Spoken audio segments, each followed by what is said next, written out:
अस्सलामु अलैकुम दोस्तों, हज़रत सुहैब रज़ी अल्लाह अन्हु फरमाते हैं कि मैंने ताजदार मदीना अलैहिस्सलाम के लिए थोड़ा सा खाना पकाया और दावत अर्ज़ करने के लिए हाजिर हुआ तो आप अलैहिस्सलाम सहाबा किराम के साथ तशरीफ़ फरमाते।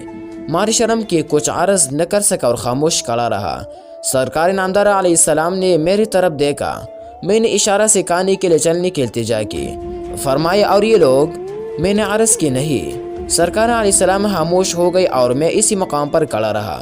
हुज़ूर अनवर अलैहिस्सलाम ने फिर मेरे तरफ नज़र फरमाई। मैंने इसी तरह फिर इशारतन अर्ज़ की। दूसरी या तीसरी मरतबा के जवाब में मैंने अर्ज़ की, बहुत अच्छा, यानी इनको भी ले चलिए, और साथ ये भी अर्ज़ कर दी कि सिर्फ थोड़ा सा खाना आप अलैहिस्सलाम ही के लिए पकाया है। शाहिरुल अनाम अलैहिस्सलाम इन तमाम सहाबा किराम अलैहिम रिज़वान के साथ तशरीफ़ लाए। सब ने अच्छी तरह खाया और खाना फिर भी बच रहा। इसको कहते हैं मुअजिज़े रसूल सल्लल्लाहु अलैहि वसल्लम।